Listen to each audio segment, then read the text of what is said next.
नमस्कार दोस्तों, मैं Jagdeep Dudi, faculty of physics, Sarvottam defence academy Sikar. उम्मीद करता हूँ आप सब लोग इस लॉकडाउन में अच्छे होंगे, पढ़ाई अच्छे से चल रही होगी। तो मैं आप लोगों का इस लाइव क्लास में स्वागत करता हूँ। लास्ट क्लास में अपन ने बेसिक्स वेक्टर के फॉर्मुलेशंस के बारे में पढ़ा था। वेक्टर अपन ने कंप्लीट कर लिया था। वो वीडियोस आपको कैसे लगे कमेंट करके जरूर बताएं। आज अपन उसी सीरीज को फिजिक्स का नेक्स्ट लेक्चर लेके आए हैं इन टर्म्स ऑफ द काइनेमेटिक्स।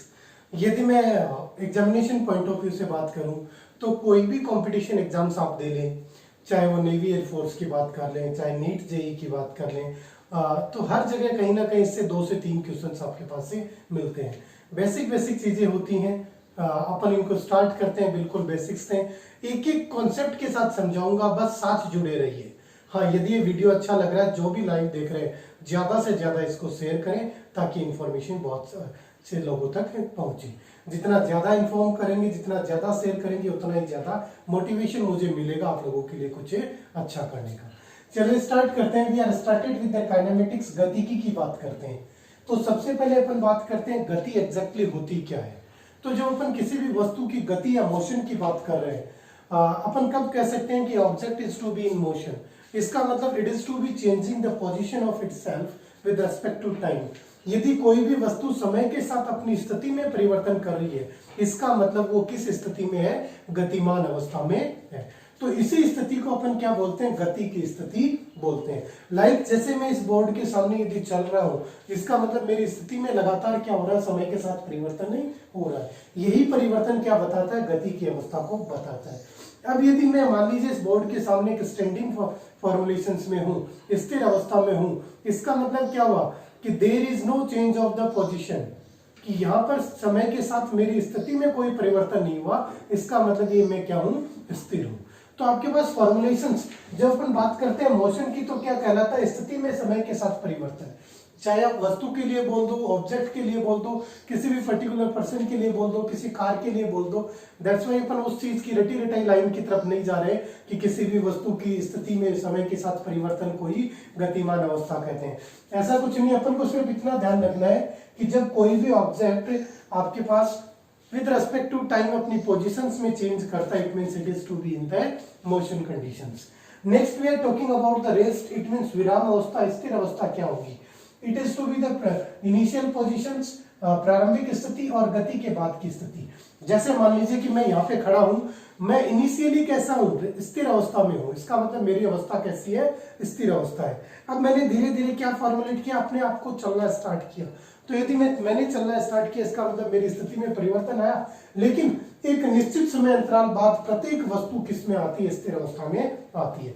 मान लीजिए मैंने 5 मिनट लगातार गति की, उसके बाद में मैं फिर से स्थिर अवस्था में आ गया, मैंने मेरी गति को विराम में दे दिया। तो जब भी मैं मेरी गति को विराम दूंगा, इसका मतलब आपके पास स्थिर अवस्था 2 कंडीशंस में होगी, गति की अवस्था से पहले और गति की अवस्था के बाद। दोनों स्थितियों में क्या बनेगी? आपके पास विराम अवस्था बनेगी। और उसके मध्य की जो स्थिति होगी उसको अपन क्या बोलेंगे? गतिमान अवस्था की बात करेंगे। बात करते हैं निर्देश तंत्र की। ये एक ऐसा इंपॉर्टेंट फैक्टर है। वैसे तो इसका कोई मीनिंग नहीं है, यहाँ पर नहीं पढ़े तो भी काम चल जाएगा, बट जब अपन न्यूमेरिकल्स को सॉल्व करने जाएंगे, at that moment it is to be necessary कि आप उस चीज को कैसे सॉल्व करेंगे। तो देखिए, निर्देश तंत्र ये वो तंत्र होता है जिसके सापेक्ष अपन वस्तु की स्थिर अवस्था या गतिमान अवस्था को व्यक्त करते हैं। मतलब मान लीजिए अब मैं बोलता हूं कि मैं यहाँ पे खड़ा हूं, तो मैं किसी एक पोजीशन के सापेक्ष अपने आप को बता रहा हूँ। लाइक मैं इस बोर्ड के रेस्पेक्ट में अपने आप को एक्सप्लेन कर रहा हूं, तो फॉर्मुलेशन क्या बनेगी? It is to be the निर्देश तंत्र। ये आपके लिए क्या होगा? निर्देश तंत्र होगा। कोऑर्डिनेट ज्योमेट्री एक्सिस होंगी जिनके रेस्पेक्ट में मैं अपनी पोजीशंस को बताऊंगा। तो कहने का मतलब यही है कि ये वो तंत्र होता है जिसके सापेक्ष वस्तु की गतिमान या फिर विराम अवस्था का पता लगता है। चलिए, यदि मैं गतिकी की बात करूं तो जो सबसे इंपॉर्टेंट और सबसे बेसिक पॉइंट्स आते हैं, they are to be in terms of the distance and the displacement, और द दूरी और विस्थापन। मैंने सारे के सारे इस पूरे चैप्टर को अपन कंपैरेटिव स्टडी करते हुए चलेंगे। उसका रीजन क्या है कि दोनों कॉन्सेप्ट को आप कंपेयर करते हुए पढ़ सके। यदि आप कंपेयर करते हुए पढ़ेंगे, इसका मतलब आपके लिए वो फॉर्मुलेशंस क्या हो जाएगी? इजी हो जाएगी। तो अपन को उसी फॉर्मुलेशन में इसको लेके चलना है, क्योंकि आजकल क्वेश्चन जो बन रहे हैं वो कंपैरिजन पे बेस्ड ही बन रहे हैं। तो चलिए अपन स्टार्ट करते हैं। In the terms of the distance, दूरी क्या है। यदि मैं बात करूं दूरी की, सपोज यहाँ पे मैंने एक एग्जांपल लिया कि पॉइंट ए है और पॉइंट बी, ए से बी तक जाने के मेरे पास 3 रास्ते हैं। ये आपके पास रास्ता नंबर 1, ये सेकंड और ये थर्ड। तो यदि मैं ए से बी तक चल के जाता हूं तो मैं किसी भी रास्ते से चल के जा सकता हूं। तो मेरे द्वारा तय किए गए पथ की लंबाई जो होगी वो किसको बताएगी, दूरी को बताएगी। मतलब आपने यहां से चलना स्टार्ट किया और आप इस रास्ते से गए तो इस पूरे के पूरे पथ की लंबाई। लाइक मैं अनदर एग्जांपल की बात करूं कि आप अपने घर से चल के मार्केट तक गए, तो जितना भी दूरी आपने तय किया, चाहे वो किसी भी दिशा में हो, जितना भी पथ आपने तय किया गया उस पूरे तय किए गए पथ की लंबाई क्या होती है, दूरी। मतलब दूरी आपके पास एक अदिश राशि है, तो इसका दिशा से कोई लेना देना नहीं है। जितना भी आप चलेंगे सबको जोड़ते चले जाइए, वो क्या हो जाएगी, आपके पास दूरी हो जाएगी। यह पथ पर निर्भर नहीं करती। इसका मतलब यहाँ पर यदि आप पथ 1, 2 और 3 की बात करें तो इसके लिए भी दूरी उतनी ही होगी, इसके लिए भी दूरी, उसके लिए भी दूरी। मतलब ये दूरियों का मान पथ पर निर्भर करती है। इसका मतलब ये फॉर्मुलेशंस अलग अलग हो जाएंगी। यहाँ पे दूरी अधिक होगी, यहाँ पे कम होगी, यहाँ पे हो सकता है अधिक हो। लाइक मान लीजिए उसी एग्जांपल को मैं लूं कि आप अपने घर से चल के मार्केट में गए। एक तो आप डायरेक्ट अपने घर से मार्केट पहुंच गए, दूसरा आप रास्ते में अपने दोस्त का घर था वहां चले गए, फिर वहां से आप मार्केट चले गए। तो निश्चित रूप से दोनों पथ की लंबाइयों में अंतर होगा, तो वहां पे दूरी में भी अंतर ही होगा। इसका मतलब दूरी किस पे निर्भर करती है, तय किए गए पथ पर निर्भर करती है। इंपॉर्टेंट चीज देखिए, दूरी हमेशा बढ़ती है। जब भी अपन दूरी की गणना करेंगे, डिस्टेंस को कैलकुलेट करेंगे, it is to be always increasing function. It means ये ऑलवेज इंक्रीजिंग होगी, बढ़ते हुए रूप में चलेगी। या फिर अपन इसको दूसरे वर्ड्स में ये समझ सकते हैं कि दूरी कभी ऋणात्मक नहीं होती, ये हमेशा धनात्मक होगी। जैसे मैंने पहले भी कहा कि अपन यदि एक स्थिति से चल के दूसरी स्थिति तक पहुंचते हैं तो दूरी हमेशा बढ़ती ही जाती है। जितने भी आपने पथ तय किए गए उन सब की लंबाइयों को जोड़ते चले जाइए, आपके पास क्या मिल जाएगी, दूरी मिल जाएगी। तो ये तो रही आपके पास दूरी। बात करें, दूरी कभी भी शून्य नहीं हो सकती। मान लीजिए आप अपने घर से चले, आप मार्केट में गए, मार्केट से वापस घर आ गए, क्या दूरी शून्य होगी? नहीं माय डियर फ्रेंड्स, दूरी शून्य नहीं होगी। तो याद क्या रखना है, दूरी कभी शून्य नहीं होती, हमेशा धनात्मक होती है, बढ़ती रहती है, पथ पर निर्भर करती है, अदिश राशि होती है। समझ में आ गया? चलिए अब अपन बात करते हैं किसकी, विस्थापन की। विस्थापन क्या होता है, अपन यदि ए से बी तक जाते हैं, इनके मध्य की न्यूनतम दूरी है, न्यूनतम पथ की लंबाई।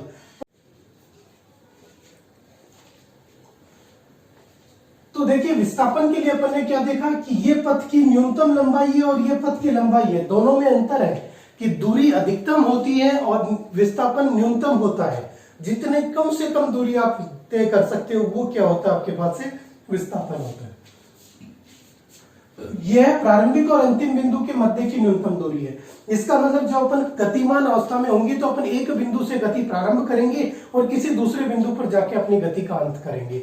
तो वो बिंदु आपके पास क्या होंगे, प्रारंभिक और अंतिम के रूप में होंगे। जैसे अपन ने पिछला एक एग्जांपल देखा था कि अपन ए से बी तक जा रहे थे, आपके पास 3 पथ थे, एक ये वाला, एक ये वाला और एक ये वाला। ये पाथ एक था, ये दूसरा और ये तीसरा। तो मेरे को यदि ए से बी तक जाना है तो मेरा प्रारंभिक बिंदु क्या है, ए, अंतिम बिंदु क्या है, बी। तो इनके मध्य की न्यूनतम दूरी हमेशा किस रूप में व्यक्त की जाएगी, विस्थापन के रूप में व्यक्त की जाएगी। तीसरी बात करें, यह इंपॉर्टेंट है, पथ पर निर्भर नहीं करता। जबकि आपने दूरी में क्या देखा था, पथ पर निर्भर करता है। माय डियर फ्रेंड्स, याद इसी रूप में रखना है, दूरी निर्भर नहीं करती, ये पथ पर निर्भर, दूरी पथ पर निर्भर करती है, विस्थापन पथ पर निर्भर नहीं करता। ये अधिकतम है, ये आपके पास न्यूनतम है। तो ये पथ पे निर्भर नहीं करता, इसका मतलब एक से ए से बी तक जाने में चाहे मैं पथ 1 करूं, चाहे पथ 2, पथ 3 लूं, मेरे पास डिस्प्लेसमेंट, विस्थापन का मान क्या होगा, तीनों में समान ही होगा। विस्थापन का मान धनात्मक, ऋणात्मक और शून्य तीनों ही मान संभव है। जबकि दूरी में क्या देखा था, ये हमेशा बढ़ती है, हमेशा धनात्मक ही होती है, ना ही तो शून्य हो सकती है, ना ही ऋणात्मक। अब विस्थापन किस तरीके से धनात्मक होगा, किस तरीके से ऋणात्मक होगा, किस तरीके से शून्य होगा। मान लीजिए मैंने एक एग्जांपल लिया, मैं ए से चल के बी पे गया, आप अपने घर से चले और आप मार्केट में चले गए, तो क्या हुआ, यहां से यहां तक दूरी भी है, विस्थापन भी है, दोनों धनात्मक है। आप बी से चले सी पे अपने फ्रेंड्स के घर चले गए, तो अब आपके पास क्या हो गया, दूरी तो इन दोनों पथ के समेशन के इक्वल होगी। मान लीजिए 10 मीटर था, सॉरी इसको मैं ले लेता हूं, ये 5 मीटर और ये आपके पास 4 मीटर, तो ये विस्थापन अलग होगा, ये तो 9 होगा, ये होगा √25 प्लस से 16। क्लियर। डिस्प्लेसमेंट की वैल्यू, लेकिन अभी भी क्या है, डिस्प्लेसमेंट पॉजिटिव है। मैं घूम फिर के वापस एक बिंदु पर आ गया, तो दूरी तो कितनी होगी, 5 + 4 प्लस √25 प्लस 16, लेकिन विस्थापन कितना होगा, 0। क्यों, प्रारंभिक और अंतिम बिंदु के मध्य की न्यूनतम दूरी। माय डियर फ्रेंड्स, यहाँ पे प्रारंभिक बिंदु भी कितना है, 0, सॉरी प्रारंभिक बिंदु भी ए, अंतिम बिंदु भी ए। यदि प्रारंभिक और अंतिम बिंदु जहां पर समान हो जाएंगे, विस्थापन का मान कितना हो जाएगा, 0। क्या आप ए से चल के ए पे ही वापस आ गए, तो इसका मतलब आपके द्वारा तय किया गया विस्थापन कितना हो जाएगा, 0। आगे अपन पढ़ेंगे वर्क डन, किया गया कार्य अपन पढ़ेंगे, तो वहां पर भी अपन यही पढ़ते हैं, कार्य बराबर क्या होता है आपके पास से, बल गुना विस्थापन। तो अपन कई बार कहते हैं कि यदि आपने किसी भी विस्थापन आपका 0 हो गया, तो आपके द्वारा किया गया कार्य 0 हो गया। मतलब आप सुबह अपने घर से निकले, शाम को घूम फिर के सारे काम करके वापस घर पे आ गए, फिर भी फिजिक्स क्या कहेगी, the work done by you is equal to 0। आपके द्वारा किया गया कार्य 0 है। कारण क्या है, क्योंकि विस्थापन का मान क्या हो जाता है, 0 हो जाता है। तो चलिए, ये तो रहा बात आपके पास विस्थापन के मान की धनात्मक, 0 ऋणात्मक कब होगा, यदि मैं एक बिंदु से विपरीत दिशा में चलने लग जाऊं।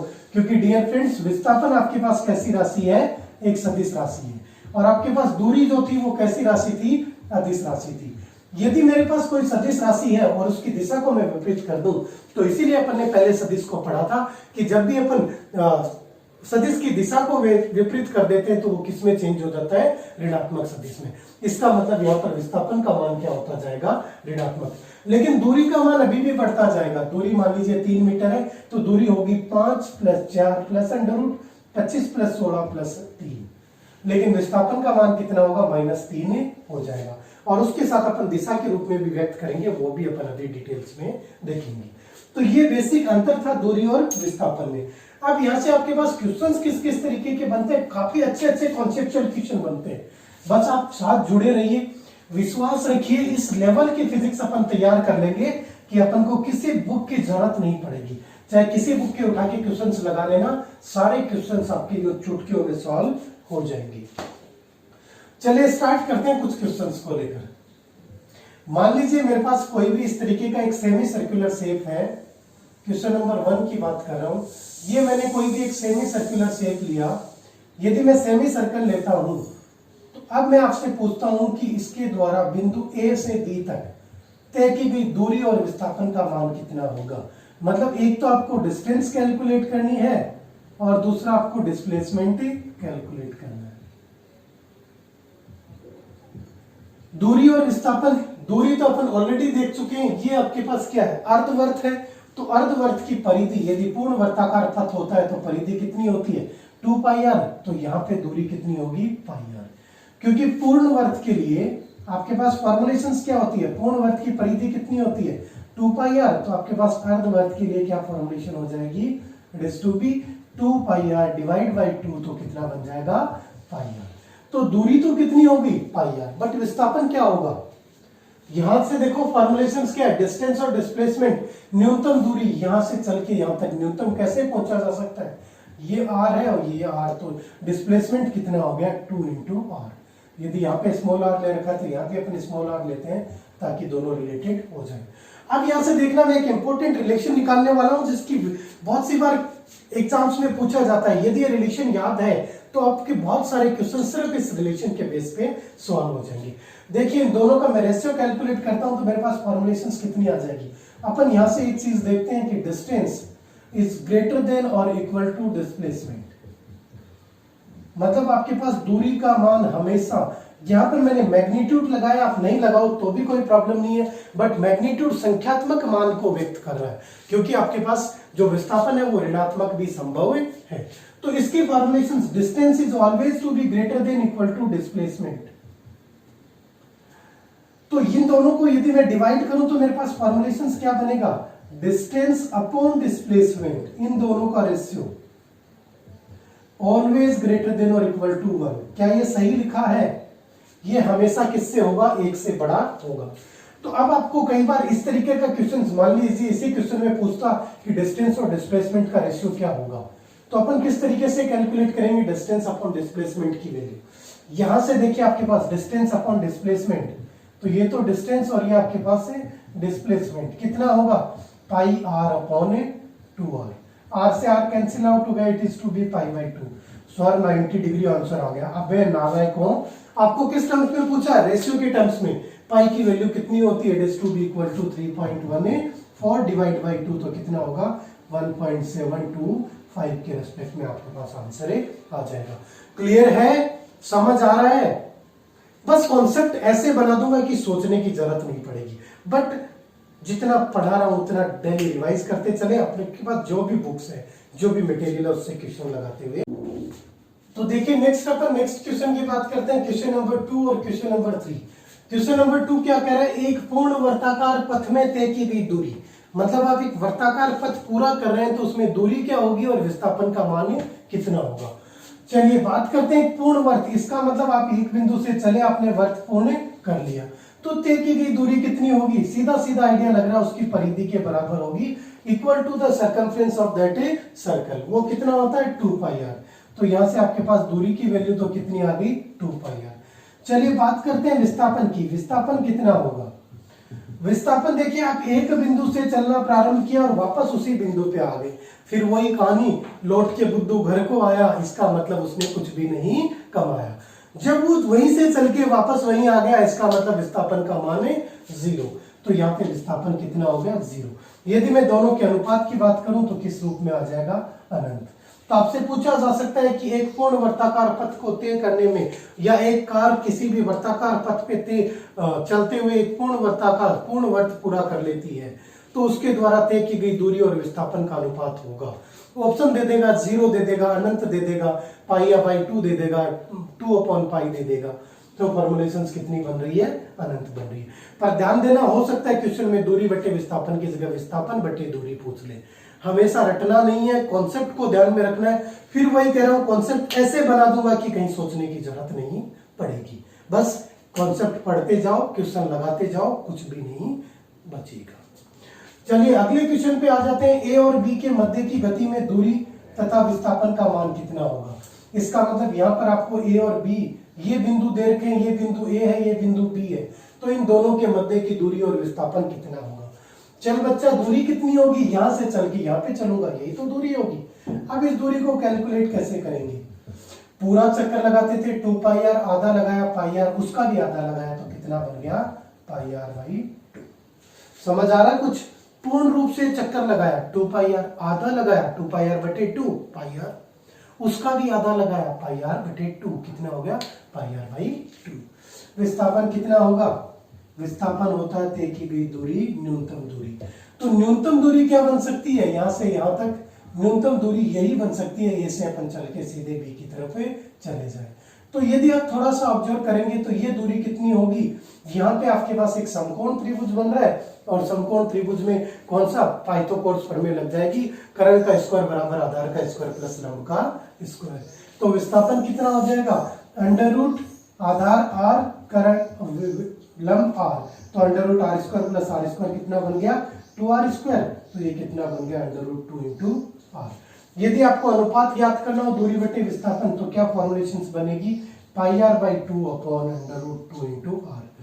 सॉल्व करेंगे, आर से आर कैंसिल आउट, ये क्या बन गया पाई बाई 2 रूट 2। तो ध्यान देना, जब पूरे वर्ताकार चक्कर में कितना था, सीधा शॉर्ट ट्रिक्स के रूप में याद रखो। पूर्ण चक्र में फॉर्मुलेशंस क्या बन रही है आपके पास, 2 पाई आर बटे 0। अर्ध चक्र में फॉर्मुलेशंस क्या बनी थी, पाई आर बटे 2r, यही फॉर्मुलेशंस, इसका मतलब क्या बना था पाई बाई 2। एक चौथाई चक्र, चाहे वो किसी में भी हो, एक चौथाई चक्र में फॉर्मुलेशंस क्या बन रही है पाई बाई, ये क्या बन जाएगा pi by pi are by 2 upon क्या फॉर्मुलेशन बनेगी रूट 2r, और ये बन जाएगा पाई अपॉन 2 रूट 2। अभी एक चौथाई चक्र आपको घड़ी के संबंधित भी दे सकता है कि एक घड़ी की सुई मिनट वाली और घंटे वाली सुई एक दूसरे के साथ 90 डिग्री का कोण बनाती है, तो उनके द्वारा तय की गई दूरी और विस्थापन का अनुपात बताओ। आंसर हमेशा यही रहेंगे, शॉर्ट ट्रिक्स आपको यही यादें रखनी है। क्लियर है? ये तो रही बात जब आपको सीधा सीधा एंगल 90 दे रखा था, पर हो सकता है मेरे जैसा कोई इस तरीके का टीचर हो, बोले नहीं बेटा ये तो तुमने शॉर्ट ट्रिक्स में सीधे सीधे रट रखे हैं, तो अपने को तो कुछ ऐसी फॉर्मुलेशन लाओ कि जहां पे अपन कोण का मान दे दे। तो अब मैंने ए और बी के मध्य, मान लीजिए बी बिंदु को यहाँ पे माना मैंने, और मैंने माना कि ए और बी के मध्य जो कोण बन रहा है वो कितना बन रहा है, 120 डिग्री का बन रहा है। इसका मतलब किसी भी घड़ी में मिनट और घंटे की सुई के मध्य बनने वाला कोण 120 डिग्री है।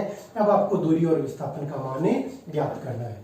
तो इस केस में आपको डायरेक्ट फॉर्मुलेशंस याद रखनी पड़ेंगी, दोनों के लिए, दूरी के लिए भी और विस्थापन के लिए भी। और इन्हीं दोनों वैल्यूज को किस रेस्पेक्ट में अपन लेकर जाएंगे, उसी रेस्पेक्ट की अपन यहाँ पर बात कर रहे हैं। तो दोनों की वैल्यूज क्या बनेंगी आपके पास, सीधा सीधा सूत्र याद रखना है कि दूरी बराबर तो कितना होगा, दूरी का मान होगा आपके पास 2 पाई r बटे 360 इंटू कोण, जो आपको क्वेश्चन में दिया गया है। एज ए शॉर्ट ट्रिक याद रखना, चाहे किसी भी कोण के लिए आपसे पूछ ले। दूसरा जब अपन बात करते हैं विस्थापन की, तो विस्थापन का मान कितना होगा, विस्थापन के लिए आपको सूत्र क्या याद रखना है, 2r sin theta by 2 into R into sine theta by 2। Theta यहाँ पे कोण का मान है। ये दोनों सूत्र याद रखना, घड़ी से संबंधित जितने सवाल है आपके सारे के सारे क्या हो जाएंगे याद। चलिए तो इस क्वेश्चन नंबर 4 को हल करते हैं। जब आपके पास कोण का मान 120 डिग्री दे रखा है, तो दूरी का मान कितना होगा, 2 पाई r बटे 360 गुणा कोण 120। ये कैंसिल आउट हो गया, 12 3 जा, तो क्या बन गया 2 pi by 3 into R. R का मान आपको कुछ भी दिया हुआ हो सकता है, वो अपन रख देंगे यदि संख्यात्मक मान है, अदरवाइज अपन आर के रूप में। बट मोस्ट कॉमनली आजकल इतनी कैलकुलेशंस नहीं करवाता, वो आर की फॉर्म में आपसे आंसर पूछता है। चलिए बात करूं विस्थापन की, तो इसी फार्मूले में वैल्यू पुट अप करूं, 2r sin थीटा बाई 2 कितना बनेगा, sin 60 डिग्री। और sin 60 की वैल्यू कितनी होती है, क्या फॉर्मुलेशन बनेगी sin 60 की, √3/2। तो ये आपके पास फॉर्मुलेशन क्या बनेगा, 2 इंटू आर √3/2, 2 से 2 कैंसिल आउट हो गया, √3 इंटू आर। यदि आपको अनुपात पूछता है तो दोनों का अनुपात निकाल लेते हैं, 2 पाई r बटे 3 अपॉन √3 इंटू आर। तो फॉर्मुलेशंस क्या बन गई, 2 पाई अपॉन 3√3। तो ये जरूर याद रख लेना शॉर्ट ट्रिक की फॉर्मुलेशंस में कि जब भी किसी भी एंगल की वैल्यू 120 पे कितना होगा, 2 पाई अपॉन 3√3। यदि आप कहो कि सर ये कहां से आया, तो पिछले में देखो, याद करो ए और बी ऐसी फॉर्मुलेशन में था, एंगल कितना था 90। यदि मैं यहाँ पे 90 रखता तो फॉर्मुलेशन क्या बनती, 2 पाई r बटे 360 इंटू 90, 9 चौक 36, तो ये क्या बनता आपके पास पाई r बाई 2। यही तो आया था आपके पास पाई r बाई 2। यदि मैं यहाँ पे 90 डिग्री की वैल्यू रखता तो कितना आता, 2r sin 90 कितना होता है, sin 90 की formulation, sorry sin 90 by 2 sin 45, तो 2 इंटू आर 1/√2, तो क्या बचता है आपके पास, √2 इंटू आर। तो बस ये दो फॉर्मुलेशंस आपको याद रखने हैं जब भी दूरी और विस्थापन के रूप से आपको घड़ी से संबंधित, कोण से संबंधित कोई भी सवाल पूछे। तो क्या याद रखना है माय डियर फ्रेंड्स, दूरी बराबर 2 पाई r बटे 360 गुणा थीटा, कोण जो आपको दे रखा है, और विस्थापन सीधा याद रखना है 2r sin थीटा बाई 2। अब ये याद रखना है, कॉन्सेप्ट को लेके जाऊं, ये कहां से आया, जो अपन ने वेक्टर फॉर्म में पढ़ा था कि आपके पास फॉर्मुलेशंस क्या बनती थी, resultant equal to √p square plus q square plus 2pq cos theta. वहीं से अपन ने इसको डिराइव किया कि अपन ने दोनों p और q को इक्वल कर दिया, और फिर अपन ने कॉमन लिया तो 1 प्लस cos 2 थीटा बाई 2 किस फॉर्मुलेशन में हो जाएगा, sin थीटा बाई 2 के टर्म्स में कन्वर्ट हो जाएगा। तो ये थे आपके पास कुछ बेसिक सवाल दूरी और विस्थापन से। आगे चलते हैं, दूरी और विस्थापन से कुछ सवाल आपको दिशा से संबंधित भी पूछे लिए जाते हैं, एक दो दिशा से संबंधित सवाल भी करते हैं, फिर एक कॉन्सेप्चुअल क्वेश्चन की बात करूंगा। एग्जैक्टली एक्सट्रीम लेवल का क्वेश्चन से यदि समझ में आ गया तो वाकई में फिर आपको दूरी और विस्थापन का कोई सवाल गलत नहीं होगा। चलिए मैं बात करूं क्वेश्चन नंबर 5 की। तो आपको क्वेश्चन में कहा गया कि कोई भी एक व्यक्ति है जिसने ए से चलना प्रारंभ किया, वो ए से 5 मीटर उत्तर दिशा में चला, उसके बाद में 4 मीटर वो दक्षिण दिशा में चला, ठीक है। उसके बाद में वो 45 डिग्री के कोण पर मुड़ा और फिर वो लगातार 20 मीटर तक चलता रहा। 45 डिग्री के कोण पर मुड़ा और लगातार 20 मीटर चलता रहा। तो उस व्यक्ति की प्रारंभिक और अंतिम बिंदु के मध्य की दूरी ज्ञात कीजिए। क्वेश्चन एक बार फिर रिपीट कर रहा हूं। A person started to move from a point A 5 metre into the north directions, then it is to be taken out a left turn and moves 4 meter. After that it is to be moves at the 45 degree angle from its position and moves up to the 20 meter. Find the distance and the displacement between the point final and the initial point. It is to be the initial point, it is to be the final point. It means आपको क्या calculate करना है, distance दूरी calculate करनी है in between A B, और दूसरा आपको डिस्प्लेसमेंट कैलकुलेट करना है। तो देखिए फॉर्मुलेशंस क्या बनेंगी। दूरी तय किए गए पथ की लंबाई होती है, तो पथ कितना तय कर रहे हैं अपन जोड़ते चले जाओ, कुछ भी सोचने की जरूरत नहीं है। 5, 4 और 20, इसका मतलब 5 + 4 + 20 इक्वल टू फॉर्मुलेशंस कितनी बन जाएगी, 29 मीटर। एक चीज का और ध्यान रखना, मान लीजिए बाई चांस आपको तुक्का भी लगाना हो एग्जाम में, तो दूरी हमेशा सारों को जोड़ के देख लेना जिस ऑप्शन में होगी। कुछ ऑप्शंस ऐसे होंगे जहां पे आपके पास नहीं होगी, जैसे इसी क्वेश्चन में आगे अपन थोड़ा सा वेरिएशन करेंगे, उसके रिस्पेक्ट में भी ये चीजें चेंज हो सकती हैं। पर 99% ऑफ द केसेस में क्या होगा कि it is to be the positive manner में आएगी, एडिटिव नेचर में होगी। बात करते हैं डिस्प्लेसमेंट की, तो इस पॉइंट से इस पॉइंट के मध्य की दूरी, इसका मतलब डिस्प्लेसमेंट तो इतना ही होगा, इसको कोई मतलब नहीं आप पीछे कितना घूम करे आए। तो ये फॉर्मुलेशंस यदि मैं कैलकुलेट कर लूं इतनी इतनी दूरी और फिर उसको 20 में से सब्ट्रैक्ट कर दूं, तो मेरे पास फॉर्मुलेशंस आ जाएगी। ये दूरी कैसे ज्ञात करूं, दोनों 90 डिग्री पे पाइथागोरस लगा दूं, तो ये वाली दूरी कितनी होगी, √5 का स्क्वायर प्लस 4 का स्क्वायर, कितनी बनेगी 25 + 16 √41। कितनी वैल्यू होगी, 6 का करें 36, 7 का करें 49, इसका मतलब 6 पॉइंट, फॉर्मुलेशंस नियर अबाउट अपन ने मांग लेते हैं 6.5 मीटर। ये दूरी कितनी है 20 metre, then the displacement equal to 20 - 6.5, तो फॉर्मुलेशंस कितना हो गया, it is to be the 13.5 metre. Compare कर लीजिए, दोनों का अनुपात निकालना हो अनुपात निकाल लीजिए। क्लियर है। तो ये आपके पास दूरी की बात आ गई, ये आपके पास विस्थापन की बात आ गई। तो दिशा से संबंधित कोई भी सवाल होगी तो वो इसी तरीके से आप हल कर सकते हैं। बस आपको या तो एंगल गिवन होगा या फिर इसकी जगह नॉर्थ ईस्ट दे देगा, साउथ वेस्ट दे देगा कि उस टर्म्स में आपको ले जाना है। चलिए एक और क्वेश्चन पे बात करते हैं, एक अच्छा क्वेश्चन अपन लेके चलते हैं और फिर दूरी और विस्थापन की कहानी को यहीं खत्म करते हैं। अगले लेक्चर में अपन वेग और चाल की बात करेंगे। क्वेश्चन नंबर 6 की बात करूं कि आपके पास एक R त्रिज्या का पहिया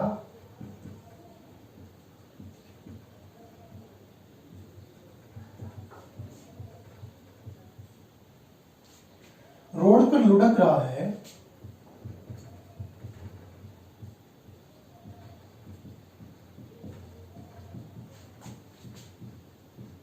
उसके द्वारा तय दूरी, या अपन दूरी को छोड़ते हैं, अपन विस्थापन की बात कर लेते हैं, उसके द्वारा तय विस्थापन ज्ञात करो। केसेस आपको दे रखे हैं। फर्स्ट केस में वो कितना चल रहा है आपके पास, अर्ध चक्र की बात कर रहे हैं। दूसरे में अपन पूर्ण चक्र की बात कर लेंगे। तो देखिए फॉर्मुलेशन कैसी बन रही है कि आपके पास एक R त्रिज्या का पहिया है, ये बना दिया पहिया R त्रिज्या का, ये रोड पे लुढ़कते हुए चल रहा है, इसका मतलब ये इस तरीके से लुढ़केगा, ये दूरी R है तो ये दूरी भी R होगी। जब ये इस तरीके से लुढ़कता हुआ सेकंड पोजीशन पे पहुंचेगा, इसका मतलब ये R और ये भी क्या फॉर्मुलेशन बन गई R। कुछ ऐसी फॉर्मुलेशन बनेगी। जब इसने पूरा चक्कर लगा लिया तब ये R किधर हो गया आपके पास, घूम के वापस यहीं आ गया। तो पूर्ण चक्कर का केस तो कुछ इस प्रकार का बनेगा। अब आपको क्या ज्ञात करना है, प्रारंभिक और अंतिम बिंदु की दूरी। तो देखो पूर्ण चक्कर की बात की अपन ने यही बनाया, ये R A पॉइंट था, चक्कर पूरा करेगा तो वापस से जमीन पे आ जाएगा, इसी पॉइंट P पे पहुंचेगा। मतलब ये दूरी R है, ये दूरी भी R होगी, ये दूरी R होगी, ये दूरी भी R होगी। आपसे क्या पूछा गया, यदि मैं दूरी की बात करूं तो एक पूर्ण वर्ताकार पथ में कितनी दूरी तय करेगा, सरकमफ्रेंस के इक्वल। मतलब एक बार वो रोड पे इस तरीके से लुढ़कता हुआ चल रहा है तो उसने एक पूरे चक्कर में कितनी, उसकी परिधि के बराबर की दूरी तय कर ली। बट यहाँ तो आपको क्या पूछा गया है, विस्थापन पूछा गया है। तो विस्थापन कितना होगा, प्रारंभिक और अंतिम बिंदु के मध्य की दूरी। ये दूरी कितनी होगी, ये r, तो ये कितनी होगी 2r। तो यहां से आपके पास विस्थापन का मान कितना आ गया, it is to be equal to 2r। यदि आपसे दोनों का अनुपात करवाए तो फॉर्मुलेशंस कितना आ जाएगा, इसको भी कैपिटल R में लिख देते हैं 2 पाई r अपॉन 2r। फिर वही 2 से 2 कैंसिल आउट, i से i कैंसिल आउट, पाई का फॉर्मुलेशन बन गया। तो एक पूर्ण चक्र में, एक लुढ़कते हुए पहिए के पूर्ण चक्र में तय की गई दूरी और विस्थापन का अनुपात कितना आया, पाई। बहुत इजी था सर, कहाँ जरूरत थी इस चीज की, हलवा क्वेश्चन था। अरे नहीं बेटा, आगे वाले क्वेश्चन पे आ जाओ, हलवा है तो खा के दिखाओ। चलिए बात करते हैं अर्धचक्र की। तो अर्धचक्र की फॉर्मुलेशंस क्या बनेगी, ये वर्ताकार पथ है, ये एक पहिया जो इस पूरी वर्ताकार पथ पे लुढ़क रहा है, मतलब ये इस रोड पे लुढ़क रहा है। त्रिज्या कितनी है r, ये पॉइंट E। यदि आधा चक्र करेगा इसका मतलब इस A पॉइंट को कहाँ आ जाना है, ऊपर आ जाना है। तो उसने कुछ इस प्रकार का पथ तय किया गया और ये वाला पॉइंट कहाँ पहुंच गया, यहाँ पे पहुंच गया। तो ये तो आपका प्रारंभिक बिंदु, ये आपका अंतिम बिंदु, ये दूरी r त्रिज्या के बराबर है। अब बताओ दूरी कैसे होगी और विस्थापन कितना होगा। चलिए ऑप्शंस दे देता हूं यदि आपको कोई कंफ्यूजन है। पहले मैं दूरी के बात कर रहा हूं, दूरी में 2 पाई r दे सकता हूं, पाई r दे सकता हूं, √1 प्लस पाई इंटू r दे सकता हूं, और d नन ऑफ दीज दे सकता हूं। विस्थापन के लिए भी आपको सेम ही ऑप्शंस रखने हैं, 2 पाई r, पाई r, r √1 प्लस पाई और नन ऑफ दीज। कितना होना चाहिए विस्थापन, कितनी होनी चाहिए दूरी, चलिए बताइए जल्दी। पिछला क्वेश्चन बहुत आसान लग रहा था ना, इस क्वेश्चन को करके बताइए। इसीलिए कह रहा हूं बेटा कॉन्सेप्ट पे ध्यान दीजिए my dear friends, concept are to be important. यदि कॉन्सेप्ट अच्छे हैं तो कहीं कुछ सोचने की जरूरत नहीं है। चलिए आइए सॉल्व करते हैं। अरे ये भाई साहब, ये एक पहिया था, यूं लुढ़कना स्टार्ट किया, ये वाला पॉइंट घूम के यहाँ पे आ गया। फॉर्मुलेशन आपको पता है, दूरी तय किए गए पथ की लंबाई। अरे यहां से चल के पथ क्या है, यही तो है, इस पथ की लंबाई। यदि पूरा चक्र करता है तो आपके पास 2 पाई r होती है, आधा चक्र करता है तो दूरी कितनी हो जाएगी, पाई r। सोचने की जरूरत नहीं है, जब भी वर्ताकार पथ की बात आए, दूरी पूछी जाए तो सरकमफ्रेंस परिधि से संबंधित ही होगा। वैसे भी सूत्र बता चुका हूं, 2 पाई r बटे 360 गुणा थीटा। यदि थीटा दे रखा है, वरना सीधा सीधा पूर्ण चक्र में, क्योंकि डिग्री मान कितना हो जाएगा 360 बटे 2 पाई r बटे 360 गुणा 360, 360 से 360 कट गया, आधे चक्र में आधा हो जाएगा, तो आधा कर दिया। अब बात करते हैं विस्थापन की। तो विस्थापन क्या होता है बेटा जी, प्रारंभिक और अंतिम बिंदु के मध्य की न्यूनतम दूरी। तो ये होगा विस्थापन। ये अपने पास कितना आ गया, पाई r। इसको मैं नीचे तक बढ़ाऊं तो ये कितना आ गया, r। तो कुछ ऐसी फॉर्मुलेशन बन गई, ये तो आपके पास बन गया 2r, ये वाली जो फॉर्मुलेशन बन गई ये आपके पास बन गई पाई r। तो अब क्या मैं पाइथागोरस लगा के इसको सॉल्व नहीं कर सकता, हाँ बिल्कुल कर सकते हैं। तो विस्थापन कितना आ जाएगा बेटा जी, यहाँ पे विस्थापन का मान आ जाएगा √ पाई r स्क्वायर प्लस, ये फॉर्मुलेशंस कितनी बनी 2r स्क्वायर, इसका मतलब कितना हो गया 4r स्क्वायर। चलिए सॉल्व करते हैं। फॉर्मुलेशंस r स्क्वायर कॉमन ले लिया तो r √ के बाहर आ जाएगा, 4 प्लस a पाई की फॉर्म में आपके पास आंसर है। चलिए चेक करते हैं ऑप्शन पे, कोई भी नहीं है, इसका मतलब नन ऑफ दीज। यदि आपसे अनुपात पूछा जाता तो अनुपात क्या होता आपके पास, ये तो फॉर्मुलेशन है। दूरी कितनी थी आपके पास 2 पाई r अपॉन विस्थापन कितना था r √4 plus a pi. r से r कैंसिल आउट हो गया, अनुपात कितना होता पाई बटे 4 प्लस a पाई का अनुपात आ जाता। तो उम्मीद करता हूं दूरी और विस्थापन से संबंधित लगभग आपको सवाल समझ में आ गए होंगे। फिर भी यदि कोई डाउट है आप कमेंट सेक्शन में जाएं, कमेंट कर सकते हैं, मैं आपके कमेंट्स का रिप्लाई डेफिनेटली करूंगा। तो ये तो थी अपनी आज की क्लास जिसमें अपन ने दूरी और विस्थापन की बात की। तो दूरी और विस्थापन से संबंधित जितने मोस्ट प्रोबेबली क्वेश्चंस बन सकते थे अपन ने डिस्कस किए। अगली क्लास में अपन बात करेंगे इसी चीज को आगे एक्सटेंड करेंगे काइनेमेटिक्स को इन टर्म्स ऑफ द चाल और वेग, स्पीड एंड द वेलोसिटी। वहां पर भी एक सदिश होगा, दूसरा अदिश होगा, एक दूरी बटे समय होगा, दूसरा विस्थापन बटे समय होगा। और फिर अपन बात करेंगे त्वरण की, फिर अपन बात करेंगे इक्वेशंस ऑफ मोशन की, एंड आफ्टर दैट अपन बात करेंगे लॉज ऑफ मोशन की। फिर अपन आगे काइनेमेटिक्स में ही बात करेंगे मोशन अंडर ग्रेविटी की, और फिर अपन बात करेंगे प्रोजेक्टाइल मोशन की, सर्कुलर मोशन की। तो थोड़ा सा लेंदी पार्ट है, अगले 7-8 वीडियोस इसी पे आएंगे कंटिन्यूसली। उम्मीद करता हूं कि ये वीडियोस आपको पसंद आ रहे होंगे। पसंद आ रहे हैं तो ज्यादा से ज्यादा इनको शेयर करें। चैनल पे नए हैं तो चैनल को सब्सक्राइब करें, बेल आइकन को प्रेस करें ताकि आने वाले सारे नोटिफिकेशन सबसे पहले आपको मिल सकें। धन्यवाद। जय हिंद, जय भारत।